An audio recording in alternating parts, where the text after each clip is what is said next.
Hi, my name is Michael Hill. I'm a docent at the Palm Springs Air Museum in Palm Springs, California. Today is Monday, May 9th, 2016. I'm at the home of Roy Boyter.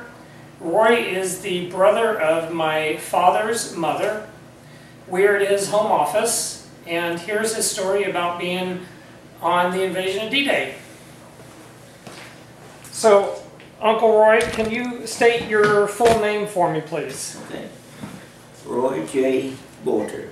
Can you spell your last name? B-O-Y-T-E-R.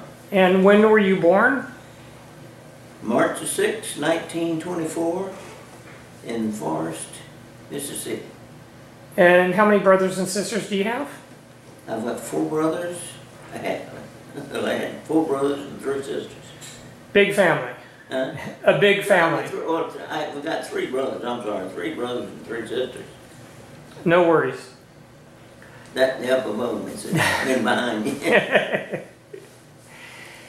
When you were growing up, what was your thought about war? What got you interested in going into the military? Well, the main thing was Pearl Harbor, really. When Pearl Harbor struck, everybody was wanting to go. I mean, there wasn't no, well, I can't go. Everybody was wanting to go. I was too young at the time, so I had to wait. My older brothers, Lauren and Bob, joined up immediately. One went in the Navy and one went in the Army. And then in 1941, when the was Pearl Harbor, December 41. And I think August of 43 is when I joined up. And that was after you graduated high school? I had about a half year left and went in service. And which branch? Do I? Which branch? Oh, I'm sorry. I went into the Army. Wanted to go into the Navy, but I was colorblind. Uh-huh. In fact, Bobby was colorblind. He wanted to go in the Navy too. He was colorblind. Okay. That's right. I went in the Army. What was your parents' reaction to you saying you wanted to go into the Army? Well, they, in a way they didn't want you to go, but in a way they was glad that you was wanting to serve your country too. Mm-hmm. And I guess my mother was the biggest one not wanting you to go, you know. I know it's just one little story. I had asthma real bad, especially in the wintertime, and used to have to step all night trying to breathe. And when I left that morning to go into induction station, Mother said, "Well, Ron said, don't worry about it." She said, "You'll probably be back today now. Said, with your asthma, they're not going to take you." And that really had me worried.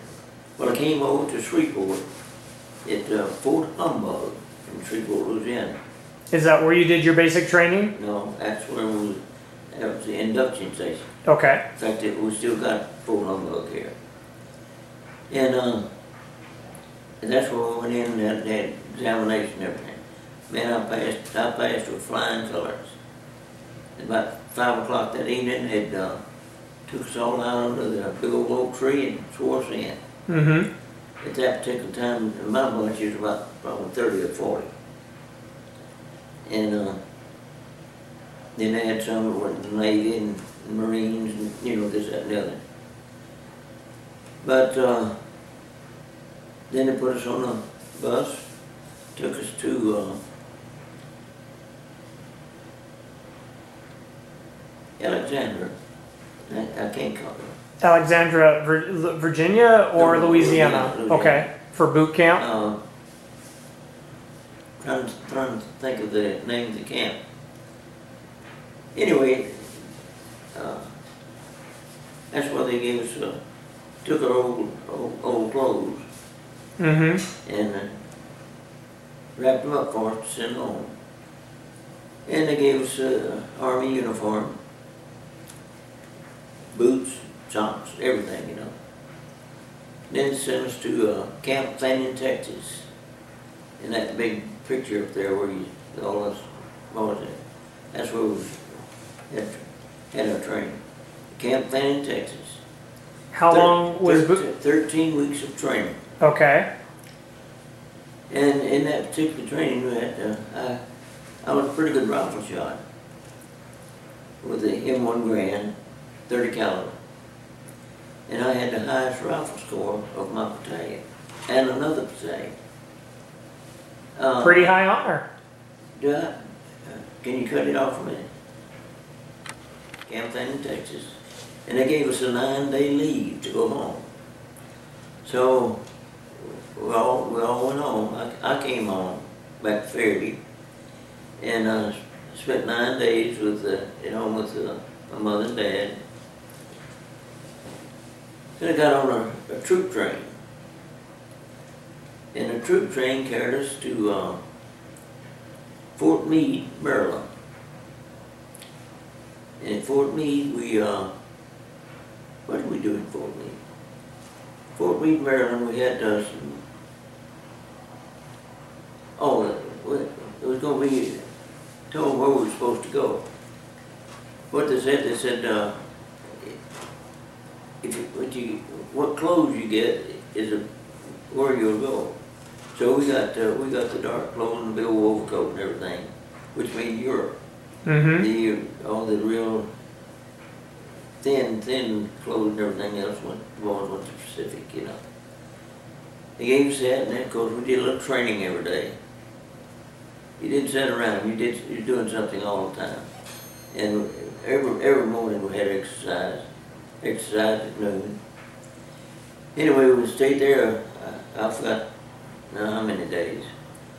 But from there they moved us to Camp Shanks, New York. And the Camp Shanks was the jumping off point where he was going. We went there to wait on the ship to ship us to Europe, you know. And we stayed there for 3 or 4 days, snowing, cold. And first day it snowed around that morning. Sergeant came out and told us strip to the waist. All stripped to the waist and had to go outside. So we exercised in the snow. And we about 3 days we was there. Well, it was during the end of the year. They gave us leave to go to down to cut it off a minute. New Year's Eve ceremony at New York City, Times Square, and all the activity, and everybody having a good time. And then we went back to our base, and about a day later, they told us they had the ship ready. They had the Ile de France. It was a French ship, French love design. And of course they removed all the fancy stuff, you know. They made a troop carrier out of it. So when you got your orders that you were going to ship out, what went through your mind? Were you like, what did I get myself into? No, it was all happy. Everybody's wanting to go. We just tickled to death. I know going to the ship, they put us on the ferry boats in the Hudson River at Camp Shanks, and put us on the ferry boats, and they had desserts for us, apple pie and everything. I just went down and ordered me an apple pie. I ate the whole apple pie and got sick. Half of it would have been good. But anyway, got on the ship, and we started sailing out in the morning, daylight. So we got to see the, how come I can't remember everything? You're 90. How old are you now? 91. It's understandable that you don't remember everything. Don't worry about it. Do the best you can. But they all told us to look out at different places to see when we was rolling down the harbor. And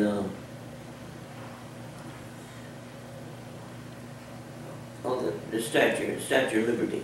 Mm-hmm. They told us all to look at the Statue of Liberty and sat together and the different buildings they wanted us to look at, you know, and they sat there, which was real pretty. Then they got everybody together and told us what we had to do. They gave me a job. My commander was. And this is on the ship. Gave me a job to go down to get down in the basement every day and get different luxuries for the men and bring up on deck for them, you know. Candy, gum, this, that, and the other, you know. And I did that every day. And made a little money. I think I made about $10. People give me a tip or whatever, you know. And took us 9 days getting us to land that way. Got about halfway over in the submarine, German submarines was getting pretty close. So they detoured us up towards Iceland. And it got pretty cold up that way. And then we landed in Glasgow, Scotland, early in the morning. I never will forget that.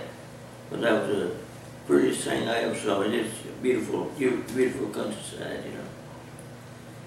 Landed at Glasgow, Scotland. And then they put us on a troop train there. And the troop train took a couple of days on the troop train to go down to the coastline, down to Plymouth, England. And there we was we put into different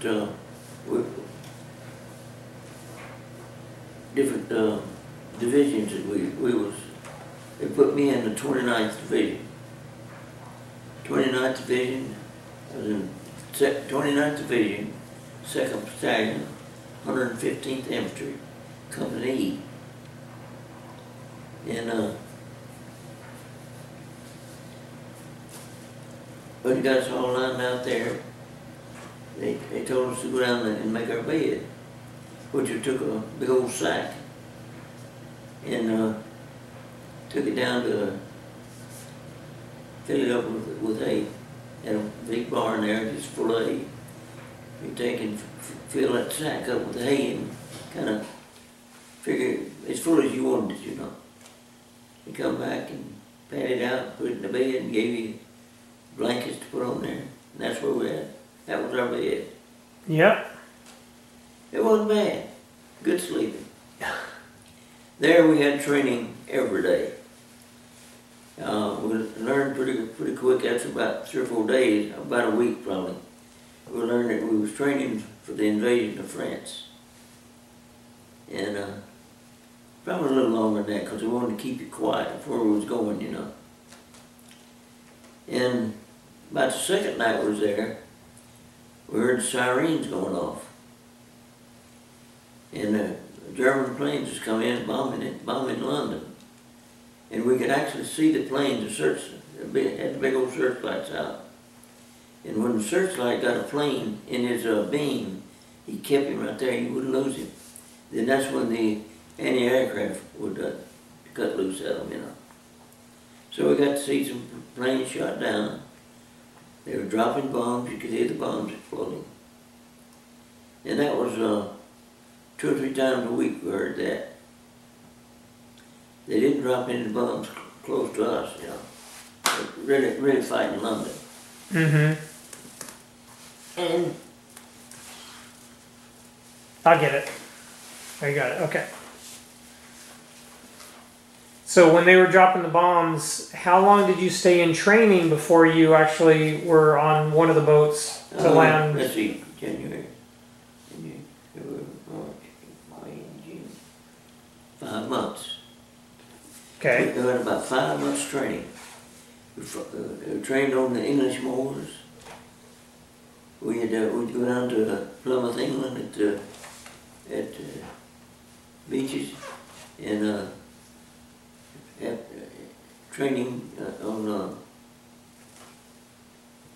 shooting at different weapons and this, that, and the other. Uh-huh. And we had a lot of forced marches. After one of the forced marches, it was only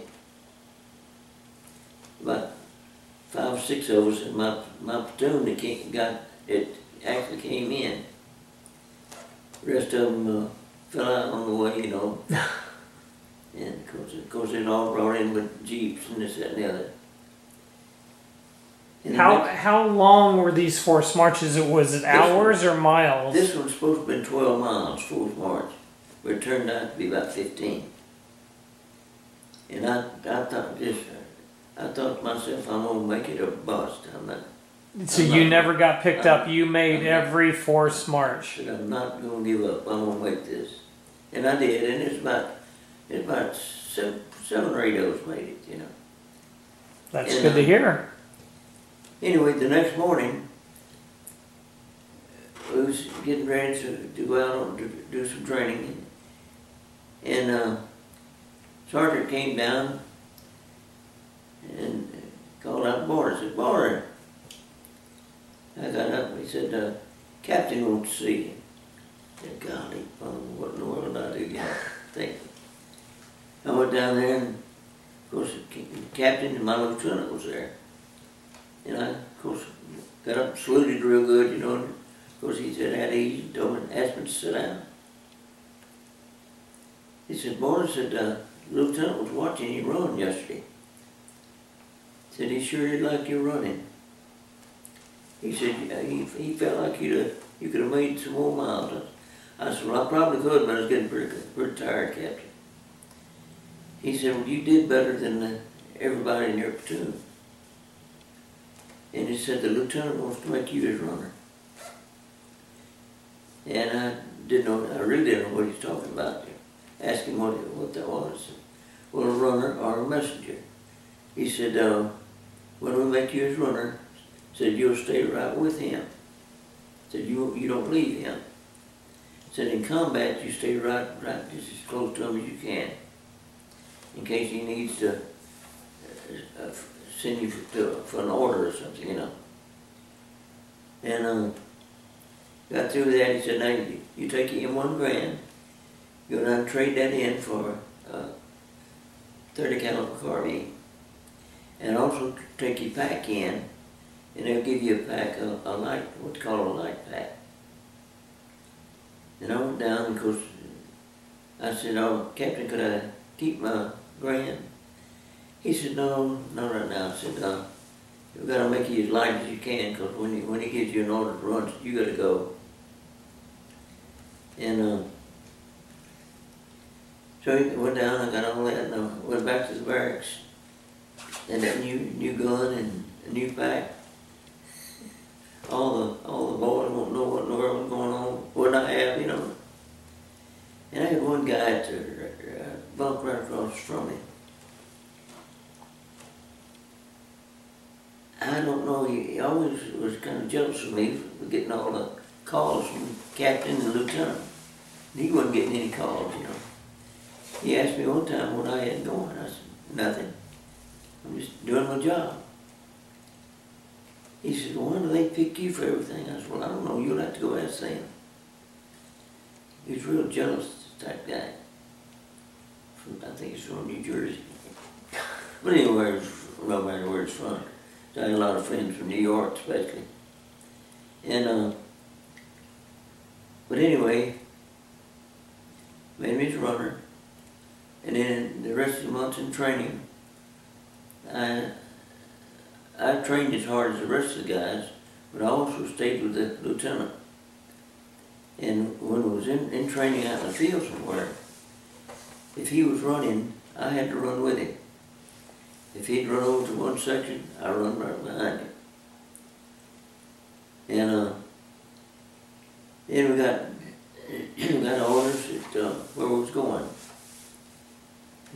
told us we was gonna be in the invasion of France. Said, we won't tell you the beach yet, we'll tell you that when we get in a certain area. And a couple days later, they called us in for what they call the marshalling area. Called a what? Marshalling area. Okay. What it was is a big section. And it's fenced in with about a 6-foot fence with wire on top of it. Nobody could get out of there. And they put us all in there. Well, put my battalion in there, you know. And the other battalions, they had their sections too, you know.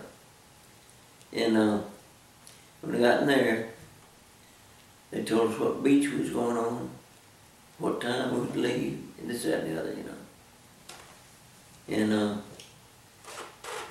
gave us gave us some French money, and told us a few things that we needed to do. And if we had anything to send home, we could or notice something we want to write home to our parents, we could do it. That would be the last letter we'd send for quite some time, you know. I think all of us wrote a short note to our parents, you know. We couldn't tell them what we were doing now. We just tell them we was having a good time and then training hard and this, that, and the other, you know. Of course, it was all read anyway to see if there's anything they had to scratch off. So on the letters, who did you write most up to this point? Was it your parents or was it your brothers or your sisters? It's just my parents. Okay. I didn't have a wife at home, didn't have a girlfriend at home. So I wrote straight in there. All my brothers was in service anyway. But anyway, like I said, we were told where we was going. And we came in and told us that we were fixing to get on our ships to landing craft, you know. And they loaded us on the LCIs, Landing Craft Infantry, which was a company of men. Okay, and what day was this? Do you remember? About June the 4th, probably. What year? 19... 44. Okay. Loaded us on that, and then I had a little training doing that. They told us we might be in a drop off in a few feet of water. So right before we were supposed to go, they was we had to put on what they call a May West. It's a thing you put around your big balloon. If you got in too deep of water, you push a button and they just... Like a life preserver then? Yeah. And I didn't put that on just right before you go down the plank, you know. And anyway, they picked me out with a sailor, one of the sailor boys. We had a lifeboat. We was going to take just a little rubber boat. And we were supposed to load that up with all the water ammunition and take it to shore. And we practiced with that all day one day. And wound up we didn't need that anyway at the end. But anyway, we came in and told us that bad weather had moved in and they may have to cancel the whole thing. But on June the 5th, late June the 5th, announcement came on the radio that everything was go. Said everybody's starting to leave now. And we got to looking around and we could see the different ships pulling out, you know. Our ship, we could see the engine start up in our ship. We started pulling out. After we got out of the ways, you could see the PT boats on each side of the ships going up guarding, looking for the, you know, submarines and everything. And we was behind the battleships sailing in. They had the bigger ships at the going to unload a lot lot of the sailors and into the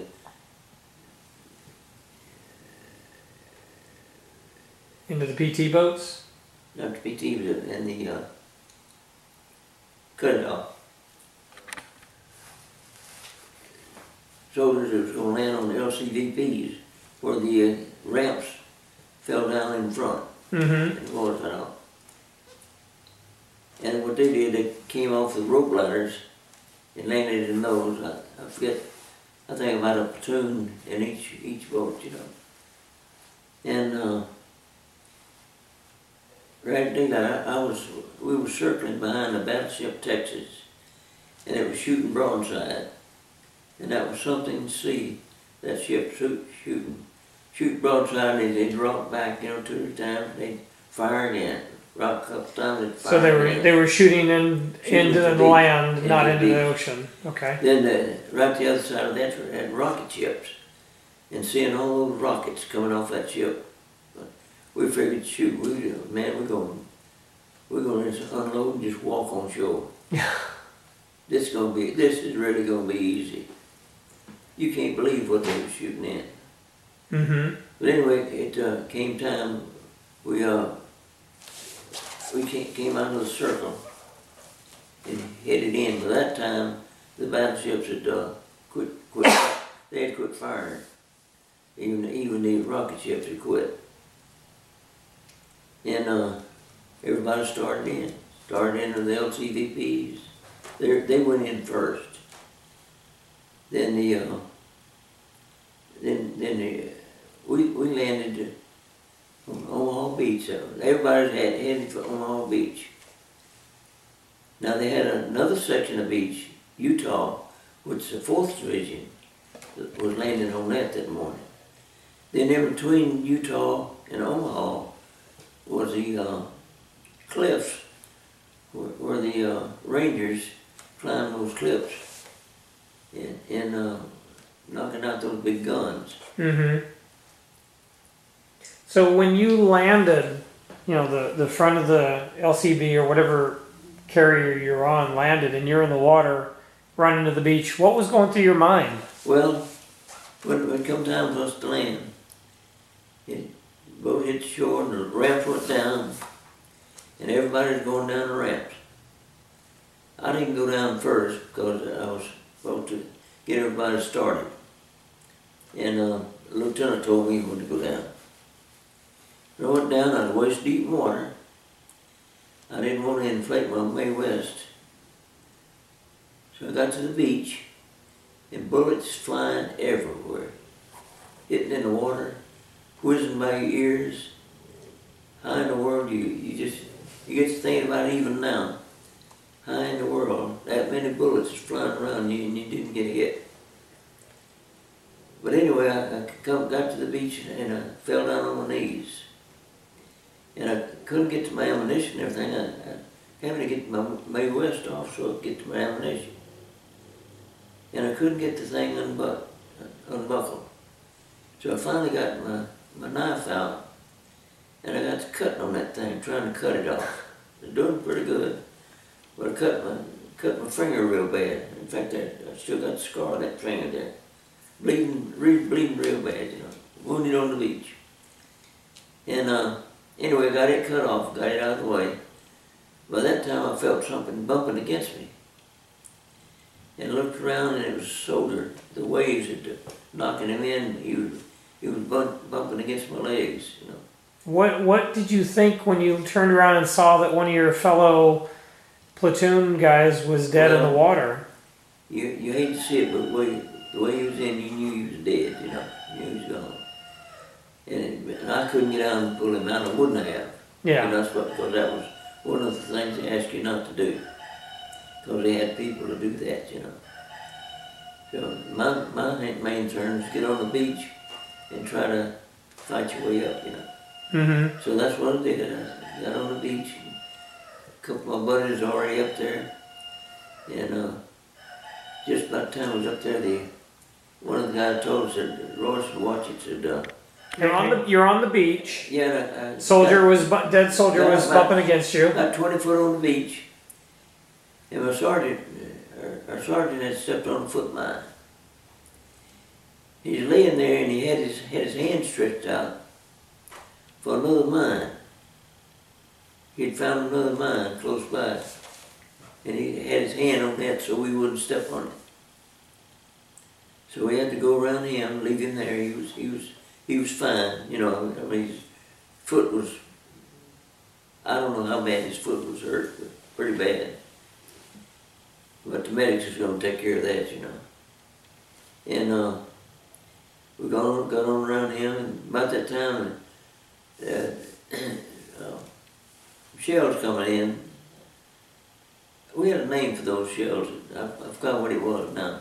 But it was 9 in a row. In fact, you could hear them shooting. It's kind of choo, choo, funny sounding. You could hear the things coming. And 2 of them hit real close to us. One of them hit close enough it just almost covered us up with sand. Mm-hmm. And but it didn't kill none of us. We all got out of that. But then when it hit that time, next time they went further down the beach, you know. But we got on, we fought all day. Well, about late that evening, one of the companies had captured a bunch of prisoners. And the prisoners were German? Germans. Okay. And they told us they wanted to pull them down the beach, and they wanted us to guide them down to the beach so that they could be put on a boat or something. And I don't know if we had standing there watching those Germans come by, looking at you, you know. And most of them same age as we were, you know.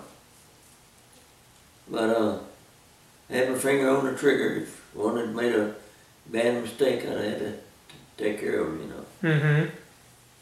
And after they got in there, then we got on up to crossing an opening. And I headed across that opening, and my captain was laying in the middle of that opening. And a machine gun had shot him. And I went to help him. He told me, he said, "No, boy," he said, "you go on across." He said, "Medics will get me." He said, "You go on." So I went on. We found that machine gunner that was doing all the trouble.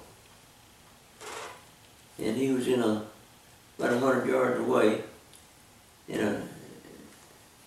behind the gate. And you could see the barrel of the machine gun when he'd start firing, you know. Mm-hmm. And my lieutenant said, "Boyter," said, "we got to get him." He said, "I need a mortar." He said, "All the mortars are still on the beach." He told me, said, you go down and get me number 1 mortar man. And I had to go back through that opening, go back down through the minefield, went to the beach, and I got the mortar man that he wanted, which was real good mortar man. Mm-hmm. Brought him back up through. I told him, said, "Follow me, I said, "Don't get off the path, follow right behind me." I took off, and they was coming. Of course, they had to carry the mortar, the ammunition, and everything, you know. Got back up there, and sat down beside the lieutenant. The lieutenant told him, said, "Watch at that gate, said, watch him fire in a minute." So he'll fire. And we was at a position where he couldn't fire at us, you know. Mm-hmm. And he fired again at that opening. The guy saw it. He was real good on distance. And he had the mortar man said, "Set up my mortar." He set it up, and he got hold of that mortar. He looked down there a little bit, you know, and looked again. He set that mortar. He said, "Give me 1." And the guy dropped the mortar and dropped a shell in there. It hit just real close to that machine gun. He said, "Give me 3 real quick." He popped 3 in there, and that took care of that machine gun. So the guy was good at what he did. Oh, he was real good. Knocked that machine gun out. But that was my first order as a runner, ready to go back down to the beach to get that. Then that night, I don't know what happened that night. I can't, seemed like I can't remember everything on that. That's fine. Well, Lieutenant now, what,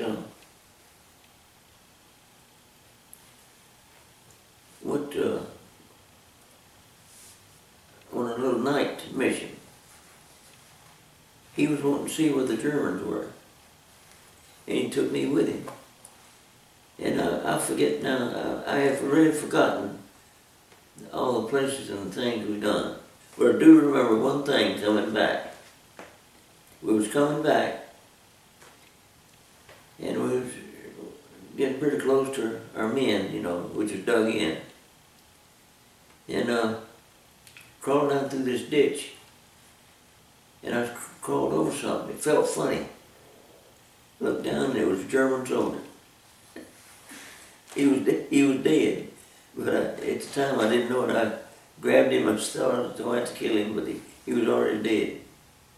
But it was a funny feeling crawling over that dead soldier. I can imagine. And kind of got a little scared, if you want to call it that. I got scared, a little nervous. But Lieutenant kind of laughed a little bit. But he'd probably jumped too if he'd crawled over me. Anyway, we got back to the camp. And the orders were for the next morning to take the town of St. Laurent. We were supposed to take that the first day and didn't do it. So at daylight, we were supposed to get together and go and take that town, which is just above the hill. So that's what we did then. We got up to this town, and people was coming out of the houses, hollering at us, you know. One guy brought some wine out, cognac or something, wanted to give it to us. We couldn't drink it, you know. You didn't do that. We had to tell him to go back in his house. So we went back in his house, and I went around the side of his house. He had a fence and a big backyard.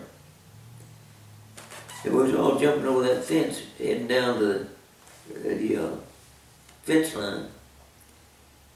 We'll go into it's a church. It's a Indian property. And there's a big tall steeple in that church. And this machine gun was shooting. Nobody knew where it was. The machine gun was shooting the men that went over that fence and back in the yard. A couple got shot in the foot, you know. Come my time to go over, I jumped over that fence and I took off. Going down that fence line, the machine gunner shot at me, clipping limbs just above my head. And I He shot you in your arms? No, just coming down. Oh, in the limbs of the trees and stuff. Okay. And and I didn't know where he was. Nobody knew where he was at the time. And it made me stop, and then he shot at me again.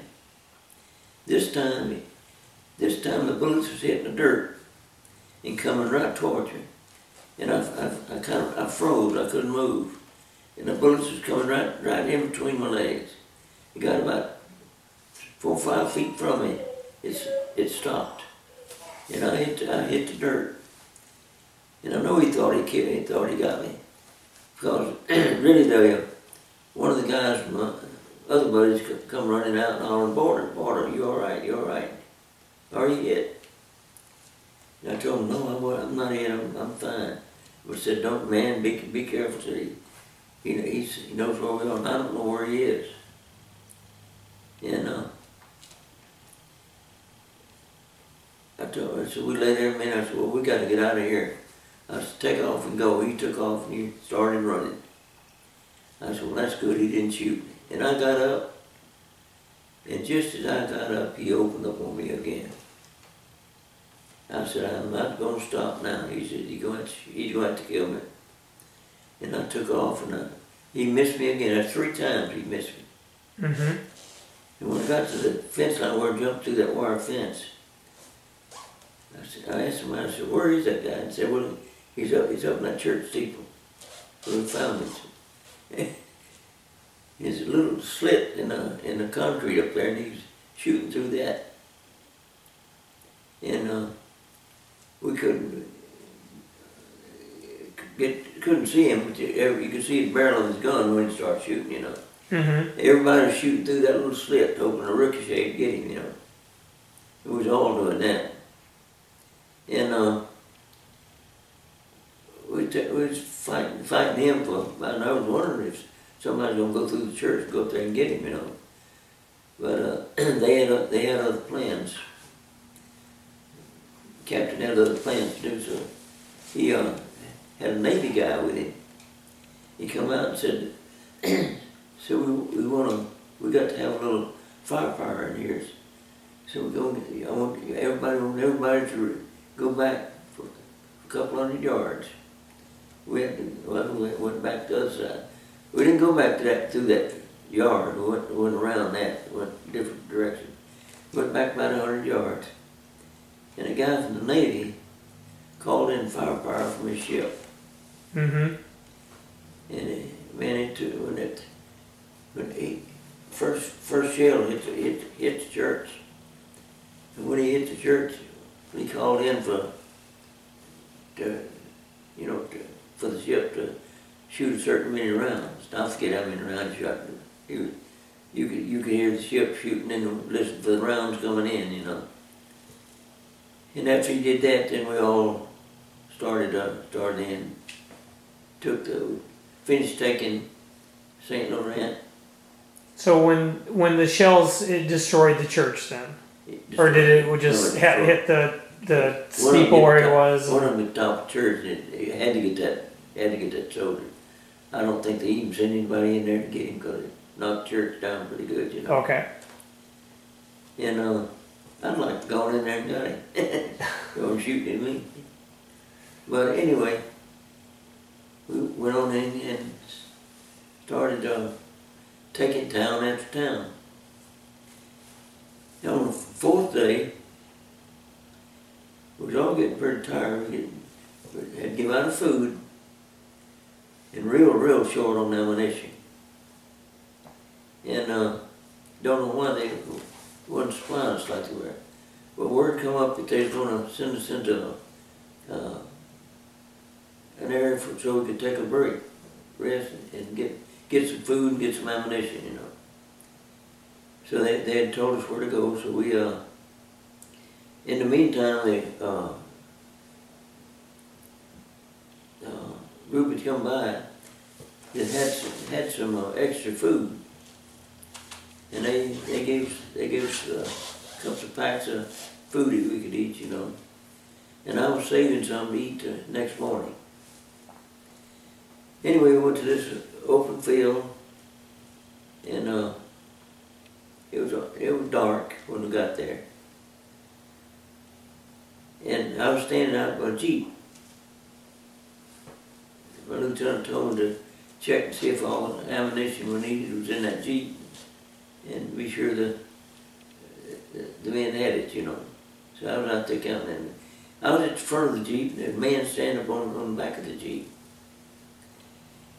And all of a sudden, a rifle shot tore out and hit that guy, you know, standing upside. We killed him, really.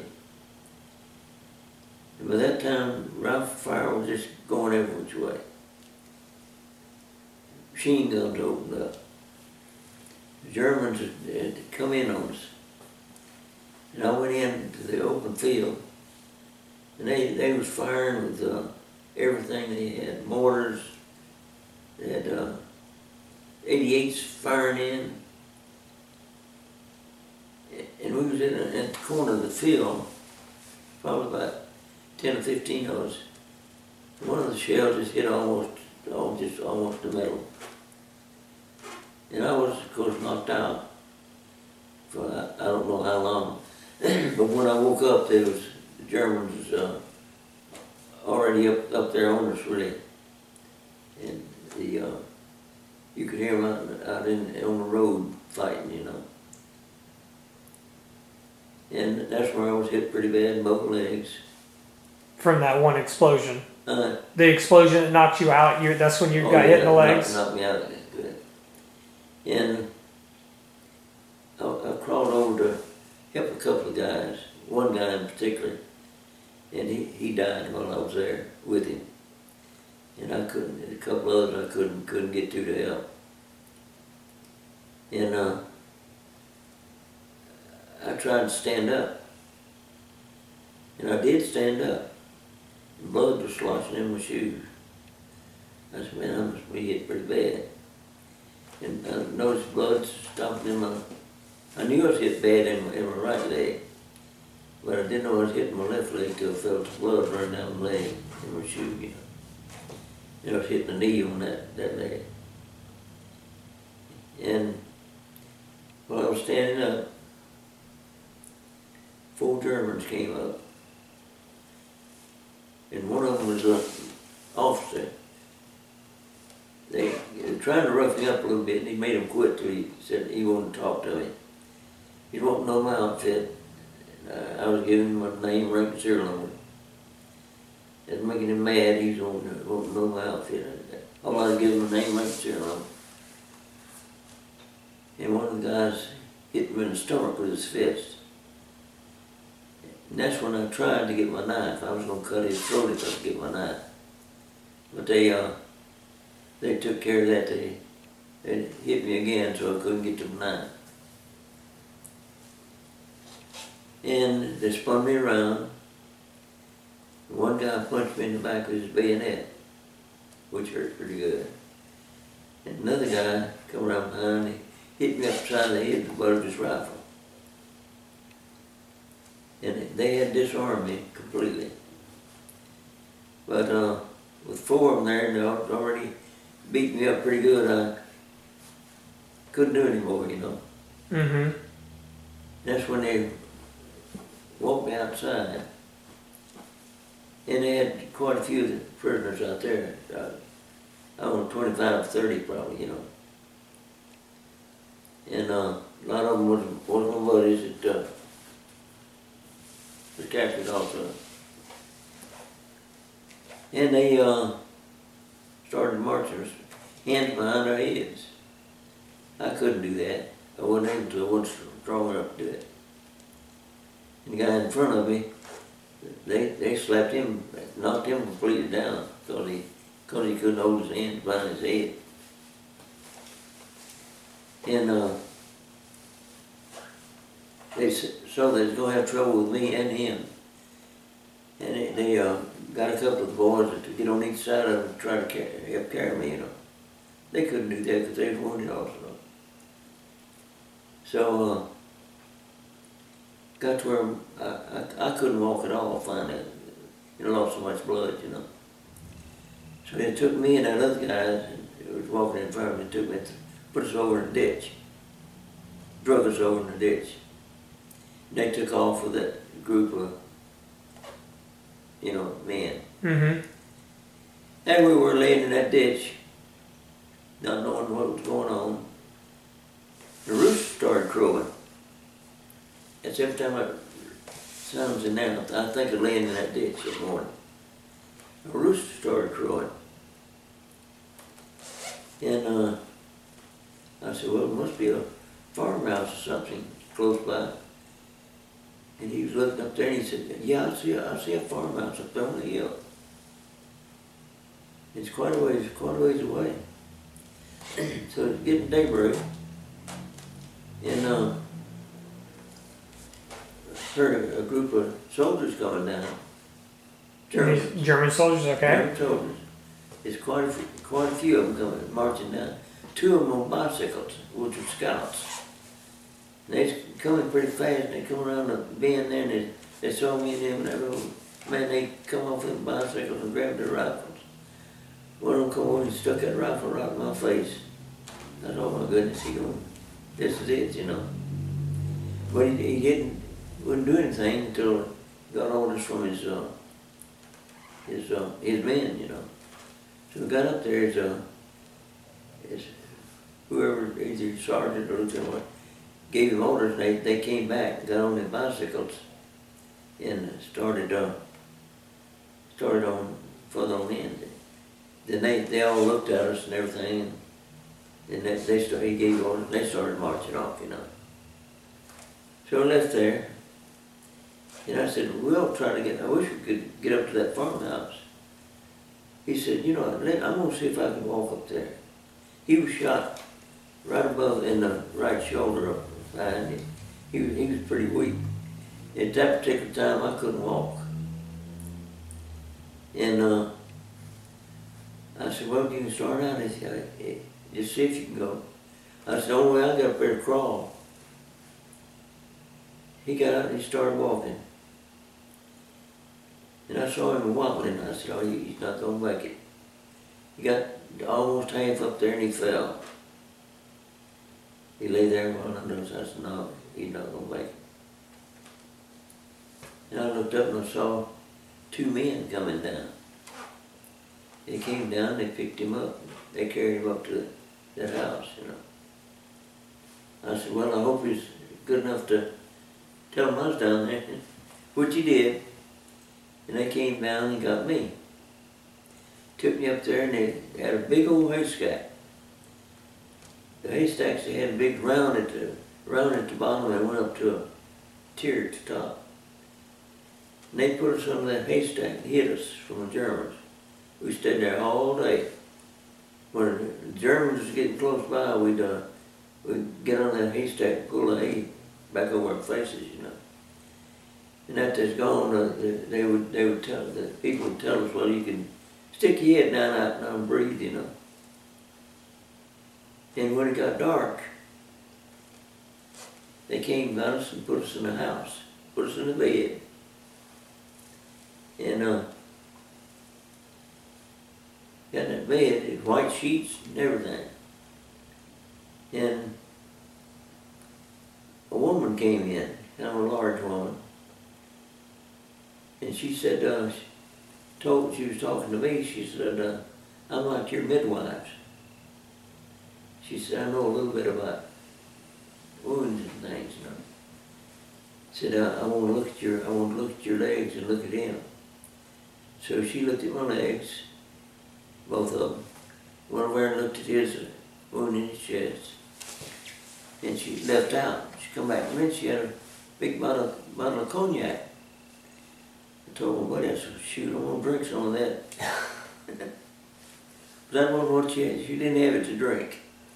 She had her, probably her granddaughter, a little young girl. She told me she was 13 years old, was with her. They rolled me over, and she just poured that cognac all over my leg, both legs. She had to open up the wound on my knee and pour cognac in that. My left leg was all just tore off because it was poured cognac and wet it down there. Went over there and opened up his wound, poured cognac in him, wet it down there. Now, when she poured the cognac, did it burn? A little bit, yeah. Which is good as burning the stuff away, I guess. But anyway, I told the guy, I said, well, she didn't give us another drink, but it smells pretty good, don't it? And she left, she come back in a minute, she had big glasses of warm milk. So that was good, now the warm milk was good. And that little girl, she sat down right beside me, and she took my hand and made me hold her hand. And the little girl was kind of scared of me holding her hand. She kept trying to pull away, you know. And the lady came over and told us, no, said, he won't hurt you. She'd been used to Germans being bad to her, you know. Mm-hmm.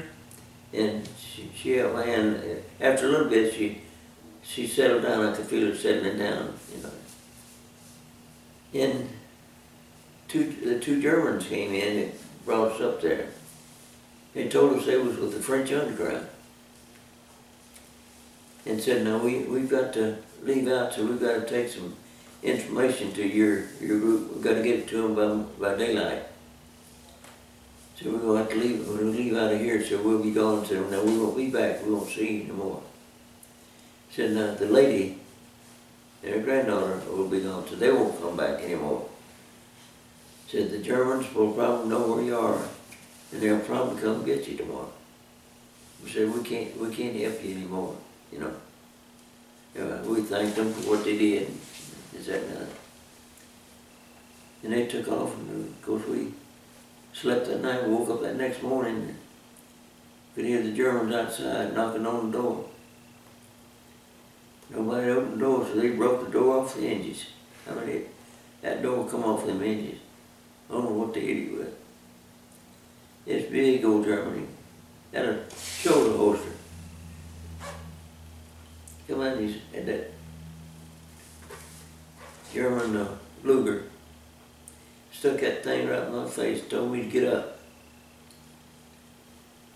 I told him, I said, wounded, you know, point to my leg. He said, get up. He was getting serious, you know. I thought he was going to shoot me, really. And so I reached down and pulled the sheets back. He saw all the blood on the bed and everything, so how bad he was hurt. So he put his pistol back in the holster and called in some men.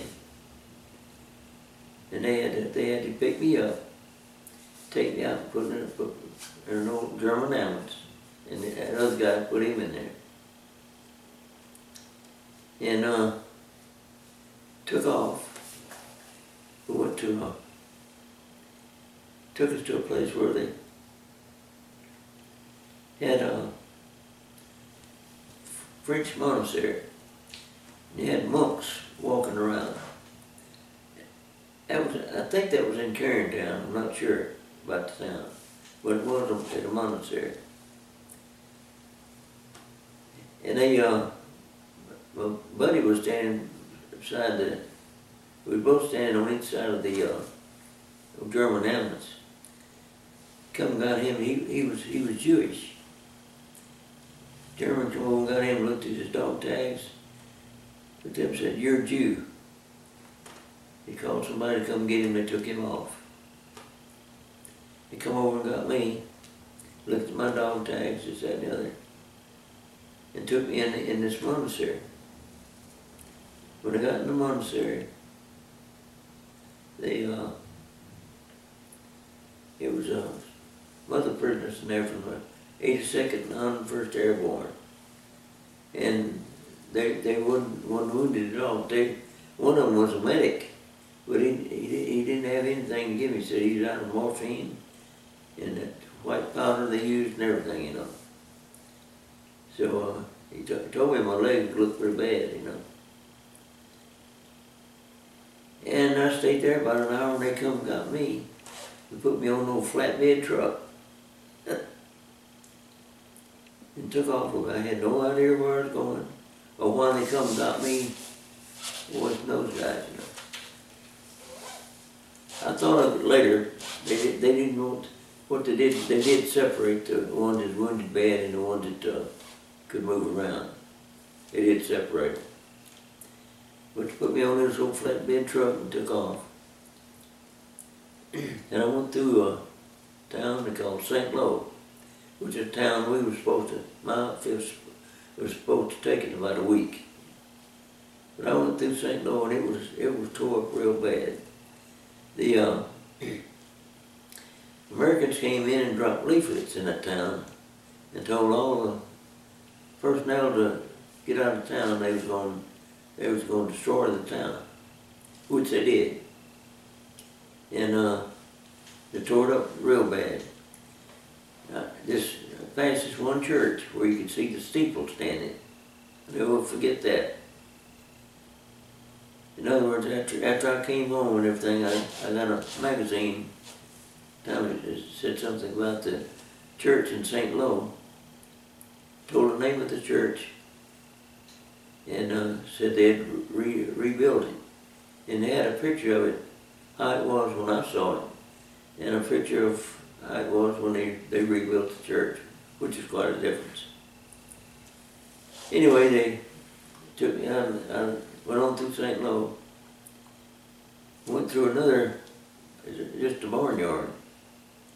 You see some cow patties around, you know. And it was a bunch of soldiers laying out there in the dirt. Took me in, put me on an old wooden table, and laid on my stomach.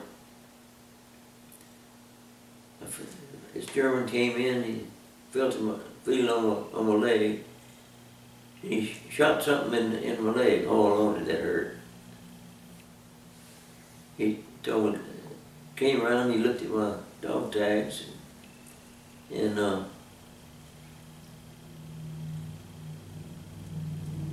something was smelling real bad. Sometimes when I'd move, get certain on my leg, and when it smelled so bad I couldn't understand it. Anyway, he came around, he looked at my dog tags.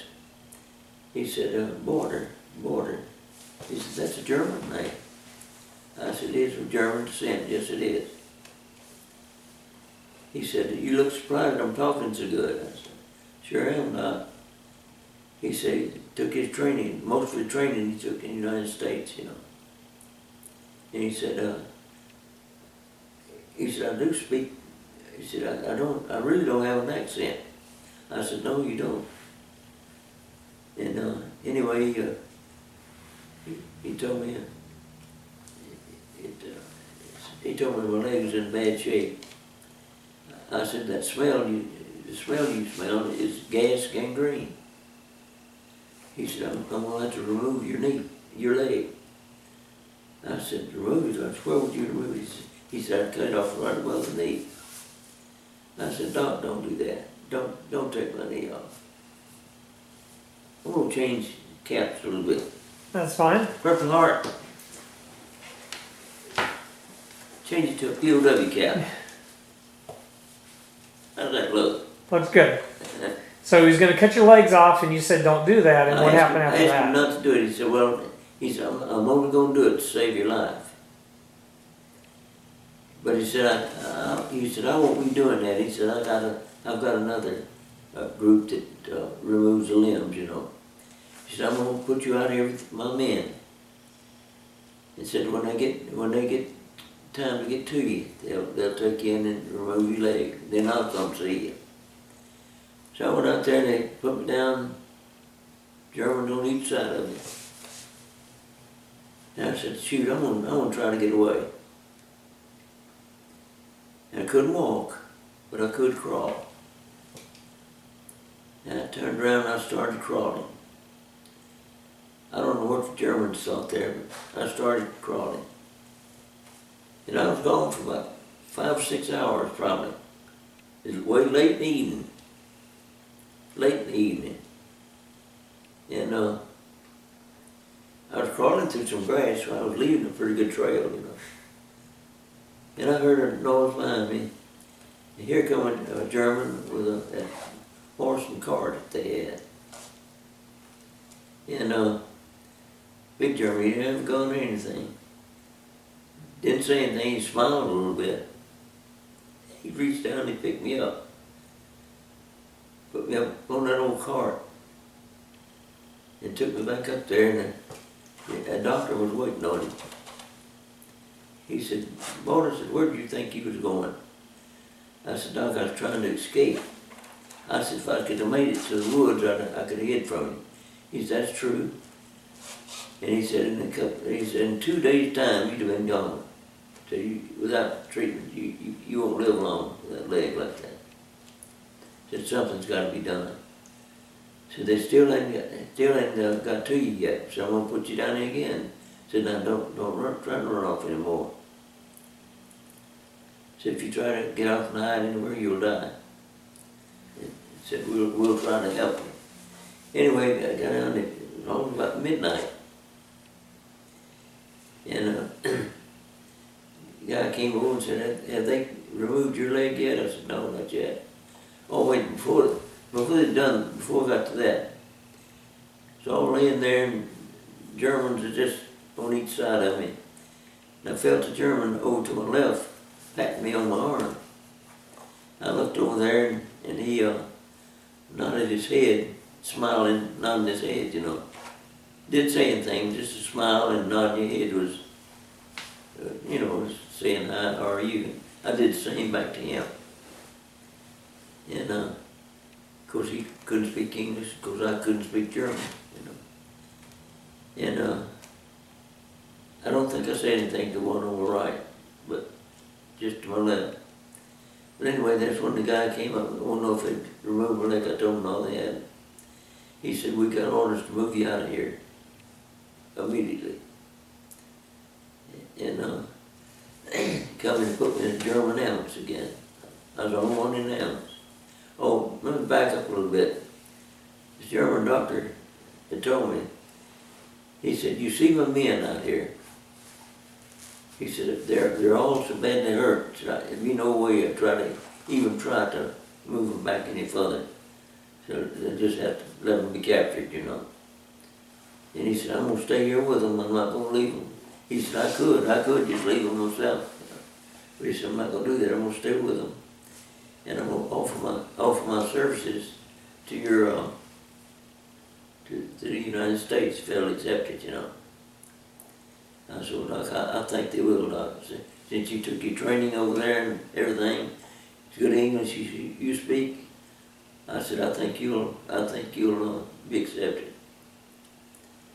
But he said, I will offer to help them treat my men, you know, get them good help, you know. But anyway, put me in that ambulance and took off, going down those narrow roads in between the hedgerows. And I heard this plane.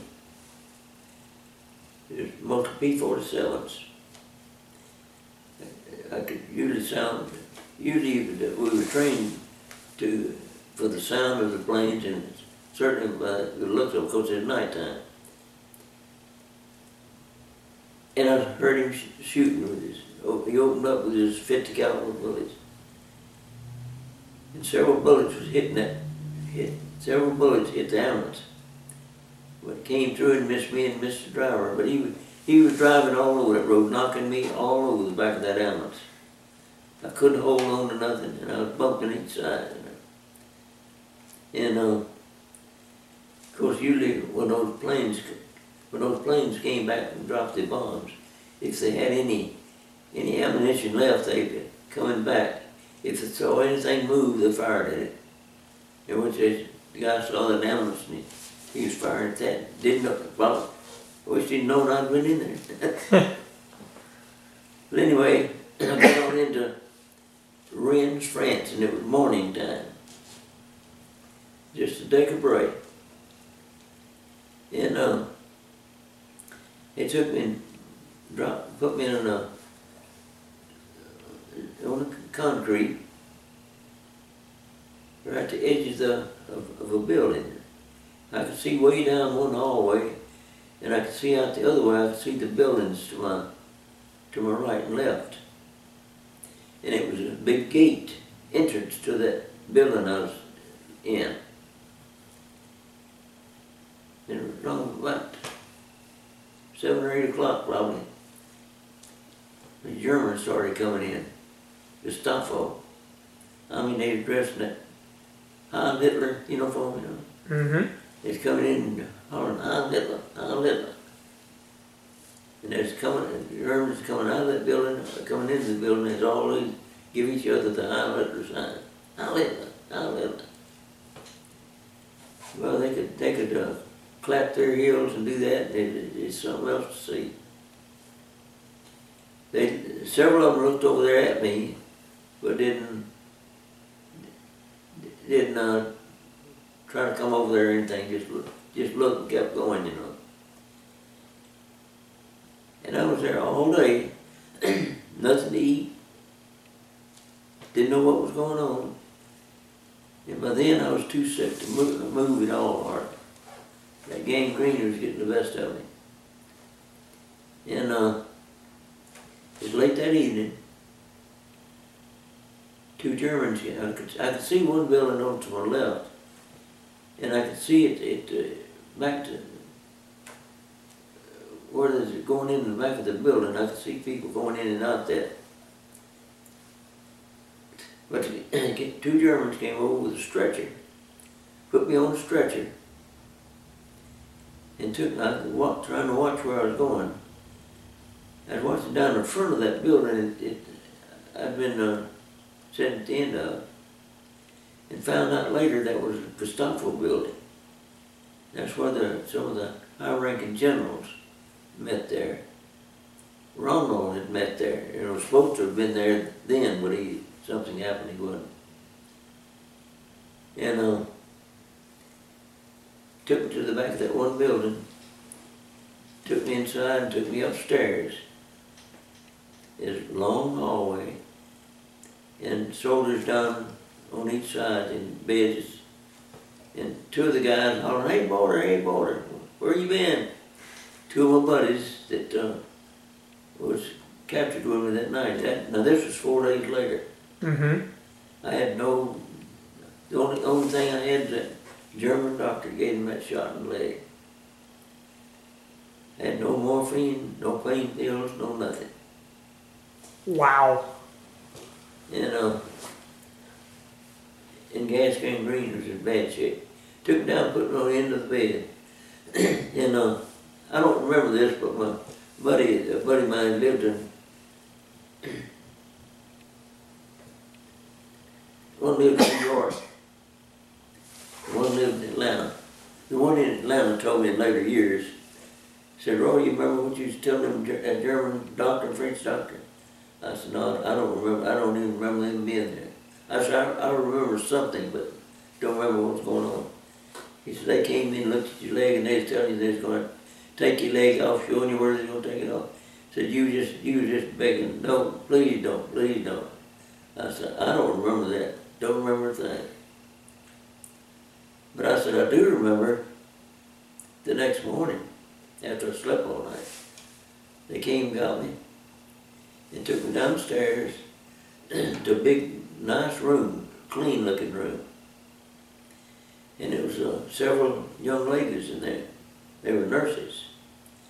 Six young ladies came over to me with scissors, and they cut my clothes off.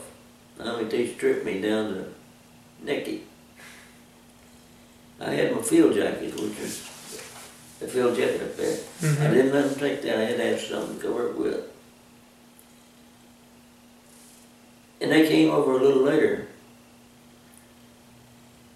It was I saw this one lady talking to them. So she told them something, and told them about a table of that. So it was 6 of them, 3 on each side of them. They won't forget that. They came over and picked me up. Now, naked as J Boyter now. They picked me up, took me over there and laid me on that table, face down, and stretched me out and stretched my legs out. And this a lady came over, and she was a French doctor, lady doctor. And she told me she's a doctor, told me she's Dr. So-and-so. I don't know why I didn't get her to write her name down, and this, but you don't do things back then. She looked at my leg and said, your leg looks in pretty bad shape. Said, I'm gonna try my best to save it for you. Said, I've got quite a bit of cutting on it to do, trimming. Said, I don't have much either, so I can't keep you out long. Said, I'm gonna get back here and I want to see exactly what I've got to do. Get my instruments ready, everything ready. Then I'll come in and put you to sleep. I felt her, pulling my leg, mashing my leg around, this, that, and the other. I heard her instruments, clanging back there. She came in a minute with an ether cloth. Put over my nose, and I was going out in a hurry. And next thing I felt was her finger in my mouth, and she was putting a peppermint under my tongue. She told me, she said, I trimmed all his leg off. She said, I cut a lot of stuff off your leg. Got trimmed pretty good. She said, what I'm gonna do, I'm gonna have a little nurse come up every morning,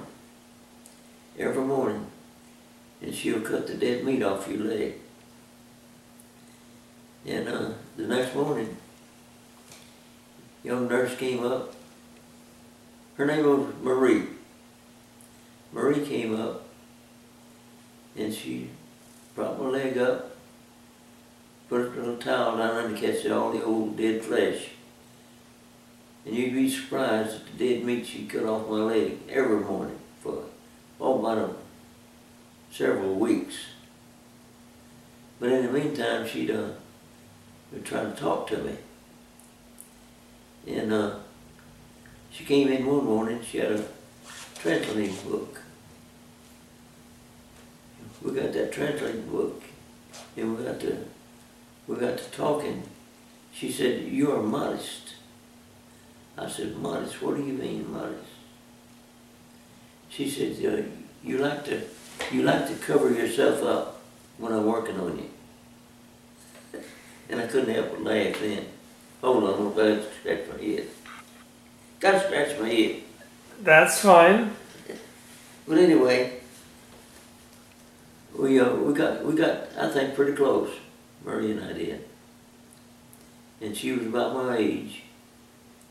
And she we worked on a couple about the end of the 2 months. We had some boys trying to escape, and they caught them.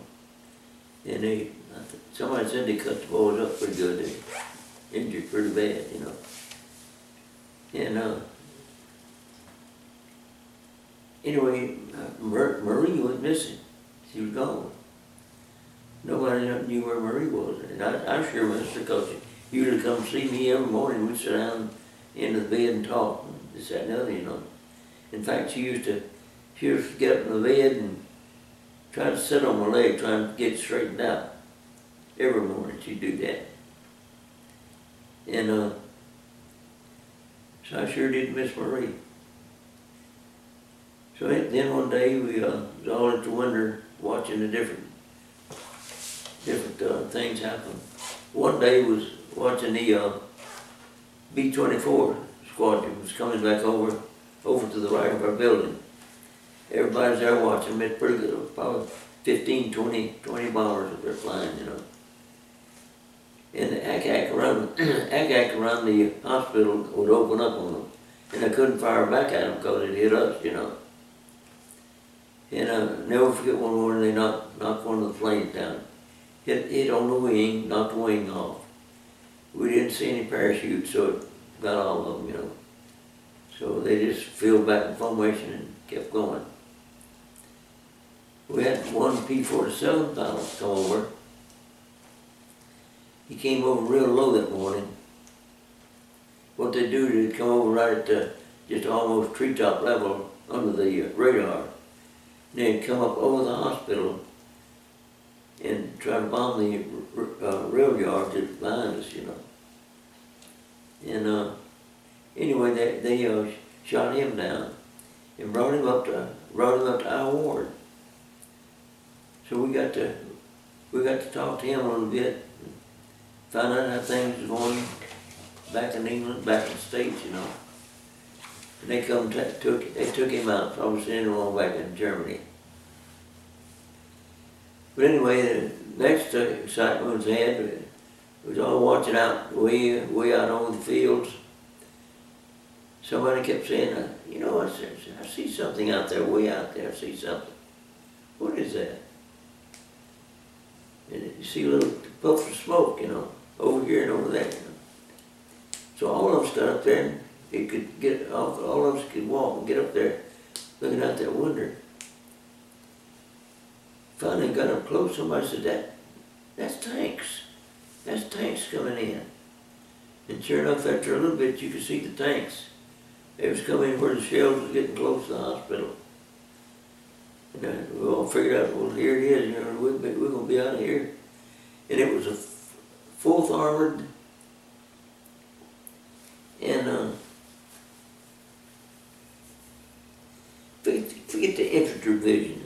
I've got it down somewhere. But I know the 4th Armored and an infantry division coming in to rescue us, you know. And they found out later that they did on the tanks, they had them to quit firing into the town because they're afraid they'd hit the hospital. They could fire over the side or beyond the hospital, you know, but they couldn't fire directly into the hospital area. Just the infantry to come in. And they came in, and of course they moved all of us off the 2nd floor down to the ground level. They had a big trench in the backyard where somebody dug years ago. We all got in there, and I found an old French helmet. In fact, I've still got it that I put on in case shrapnel's coming in there. Mm-hmm. And you could hear shrapnel hitting the building, bullets or smaller stuff, you know. And the next morning I went up to my bed, and I saw there's a big hole over the top of my bed where a shell had come through. So if I'd have been in that bed, I'd have got killed up there, you know. In fact, on the wall over there where all those others was laying there, almost all of them would have got killed. But anyway, coming in that morning, the boys cut the gates down, cut the barbed wire gates down. We was all standing out there watching them come by. They was throwing us candy or whatever they could throw us, you know. They couldn't stop and talk to us because they was fighting going through, you know. Mm-hmm. And a couple of them on jeeps going by, they throwing us different stuff. I didn't catch anything, but after they got by, they told us that one that's in charge of the hospital there told us that don't nobody go out and venture out. Just stay around here till they come in and set up plates for us, you know. But that didn't go over. I wanted to get out. I got out, and I went to my left. And a couple of boys went over to that Gestapo building and went through that. I wished I'd have went through this Gestapo building, but didn't. But I went to the left, and the boys were setting up a half track into a square. They set up at a half track, and they saw me. I had an old stick trying to walk. The old clothes I had was something else. Old shirt I had on, and a pair of pants I had on. I don't really know where I got them. And they come over and they told me, I said, "You look bad." I said, "Come on, let us give you some clean clothes." They put me up in that half track, and they had me a clean pair of pants on, and had my shirt on, a clean shirt. And I saw this girl and a man walk by the front of the half track. I said, "I'm dang, that's Marie." And I was hollering at Marie, and she couldn't hear me. One of the soldiers said, "What are you hollering at that girl?" I said, "Yeah, I need the girl." I said, "Stop, do not let her get away." I said, "Go stop her." So he went out there with his rifle, you know. He didn't know what that man would do, you know. He was going to get that girl one way or the other. He went out there, and it kind of scared him. But he was telling him, you know, not to be scared of emotions, you know. And he kept telling her, "Come back," point. And he was leading her. He had to get her hand and kind of lead her back, you know. And she got up there and she saw me, Roy. She come and she jumped up in that half track.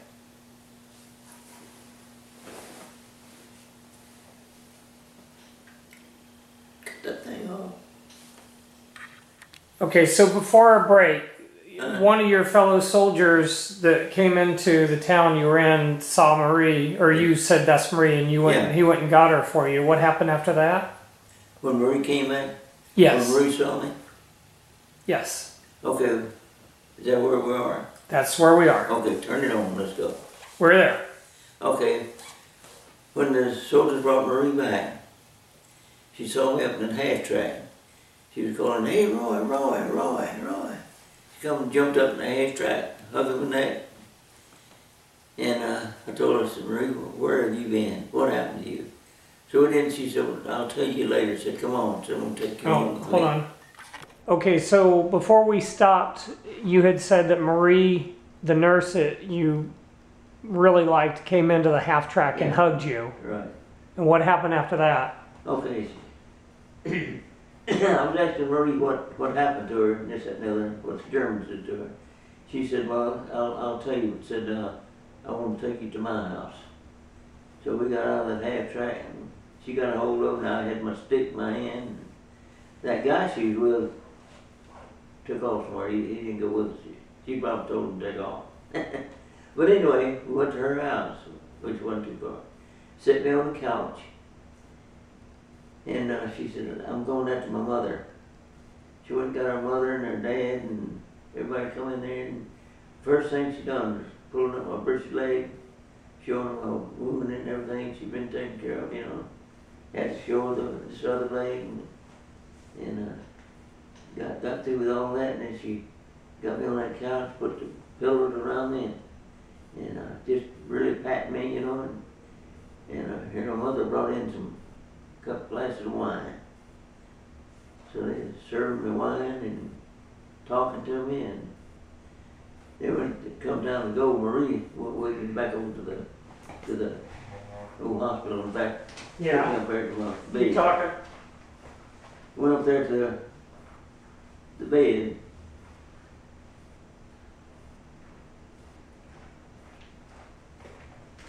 You still running that thing? Yeah, hang on a second.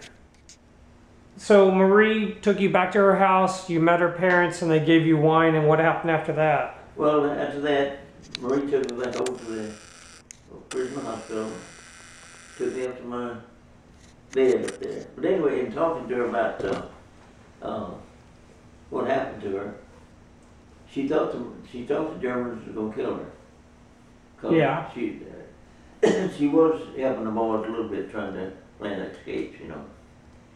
And the Germans thought I was working with Marie. Now before there was before the Americans came in to liberate us, the Germans came around and told us that somebody was trying to, you know, plan these escapes. So now I'm gonna pick 10 men out and put them on a firing squad. And he went around, he pointed around, he picked out 9. He turned around to me and he put his finger right in my face. He said, "You're number 10." And I was telling Marie about that. She said, "Well, they thought you was helping me." I said, "Well, I would have been at Marie. That did scare me." I said, "I've been planning escapes." I said, "I didn't know you was as far in it as you was, you know." And anyway, she said she was lucky that they didn't kill her. They let her go. And then I didn't get in the firing squad. Did they execute anybody? No. Oh, that's good. So anyway, when she took me back over, it was just about nightfall. And the next morning, they got pretty tight with all of us not to leave, even our bed area, you know, because they was fixing to trying to get us out. They were setting up a field hospital to take us out of there and put us in that field hospital, then send us back to the States or wherever, you know. And so the next morning they was busy sending us over there. And why I didn't get Marie's name and address and all that kind of stuff, I don't know. I give her mine. I've regretted that all these years. But anyway, they got us over to the field hospital, which is pretty doggone nice. Everything was clean, neat. Our first meal was spaghetti and meatballs. Oh Lord, that was good. That was the first meal I'd had in a long, long time, over 3 months.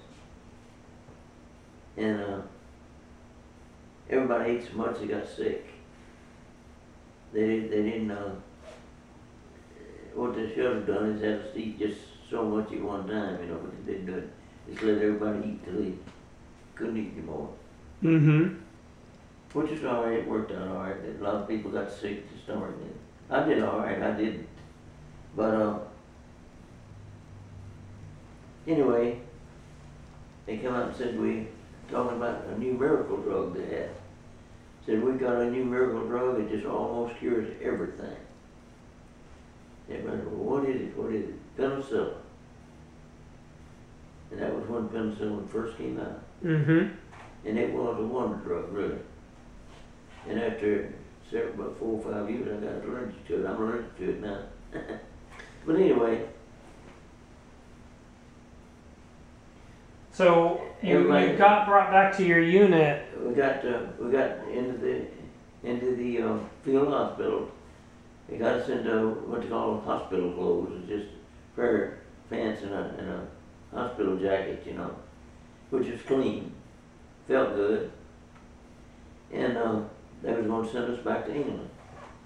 So after they got us fixed up, fed us all, checked us all out, see what we needed, you know, and best place to go.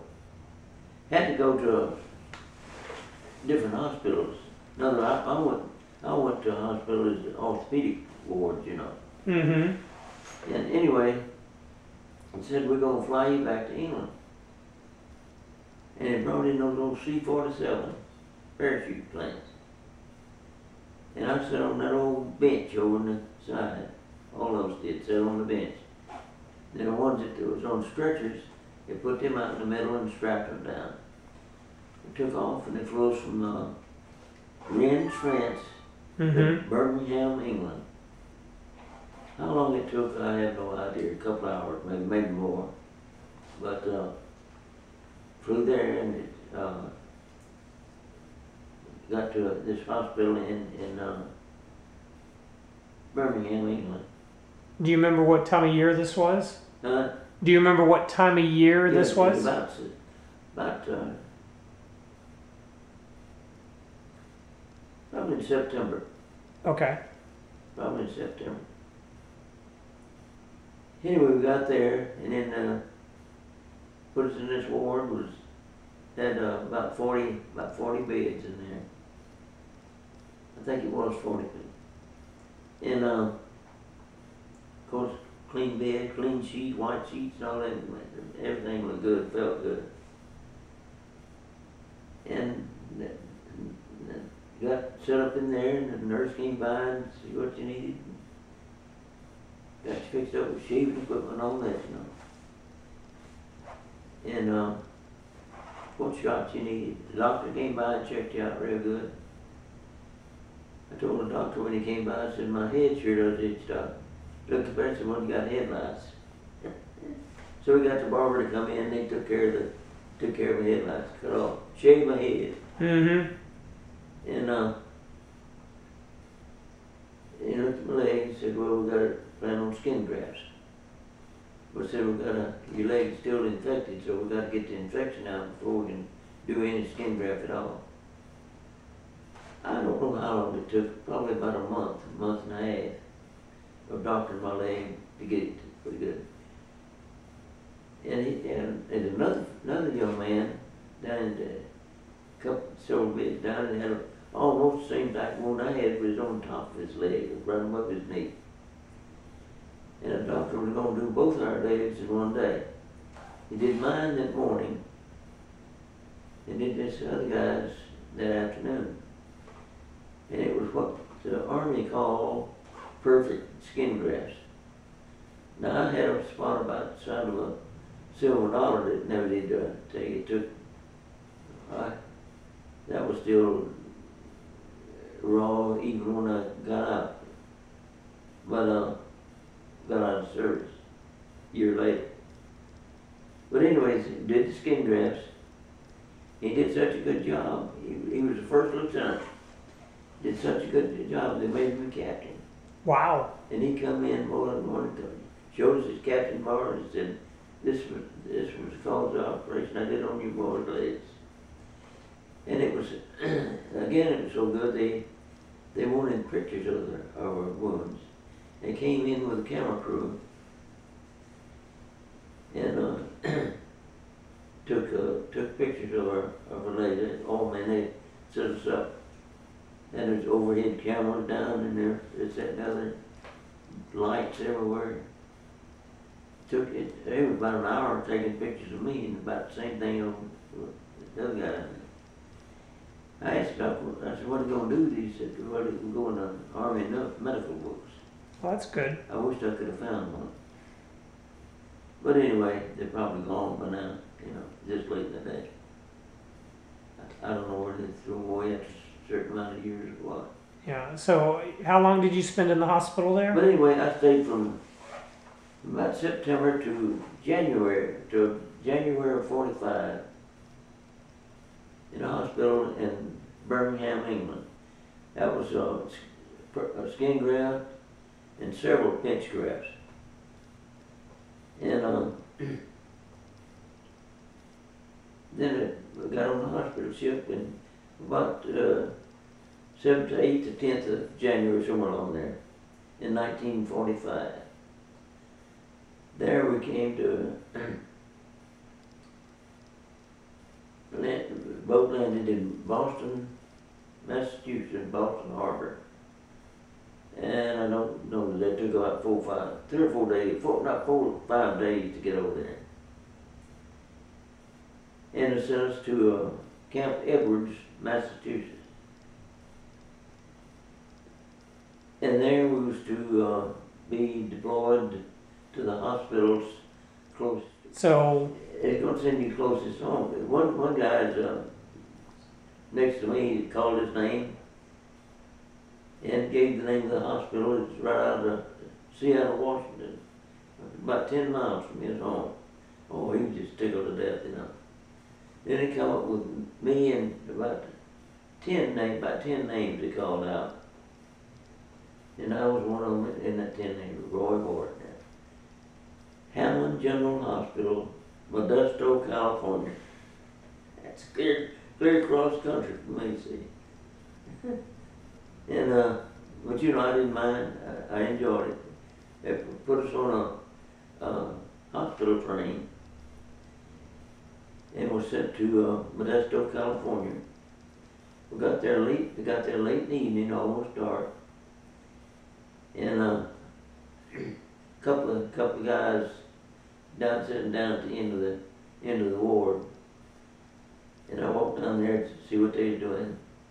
We didn't know where we were supposed to go right then, you know. And they was from both of them was from up this way. One of them was from Manny and the other one was from Zwolle. So we sat there talking. The next morning, they sent us all to the wards that we were supposed to go in, orthopedic ward, see. And I was sent to the orthopedic ward where I had, after being examined and everything, I had to tell me that I was going to have another operation on my leg, but they was going to let me go home for 30 days.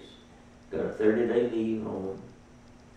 Came back, and my brother had just come home. I was wanting to try to go home and see him. They gave me another 30 days. So I went home for another 30 days. Then I came back, and the doctor said, well, we got to do the operations on your leg. So I had another pretty good operation on my leg. And some more pinch grafts. And so how long were you in Modesto? And I was in that hospital in Modesto. We're going to end it up here. I was in that hospital in Modesto from January of 45 to October of 45. It discharged with a medical discharge. And then after you were discharged from Modesto. Modesto. And then where did you go after that? After that, I went down to Sears, California to my grandparents. Stayed there a few days, visited around, and went up to state of Washington, and visited my uncle that I had up there for a while, and went to Snohomish, Washington.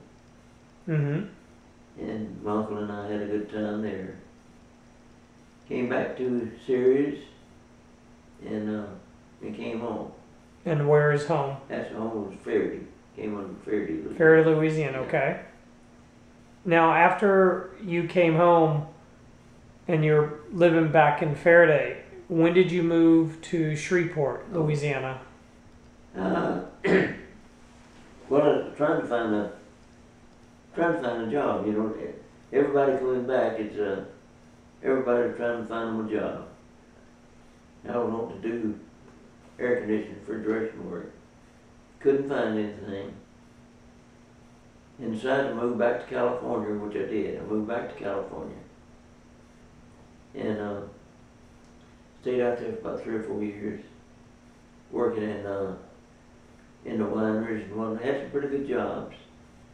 And moved back to this area, moved back to Ferry, and stayed with my mother and dad a little while, and then moved to Shreveport, and been here really ever since.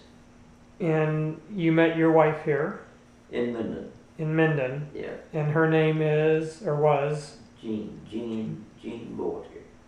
And how long were the two of you married? 60, did Pam say 61? 61, 62 years in there. And you have 2 daughters, 2 daughters. several grandchildren, and several great-grandchildren. Have,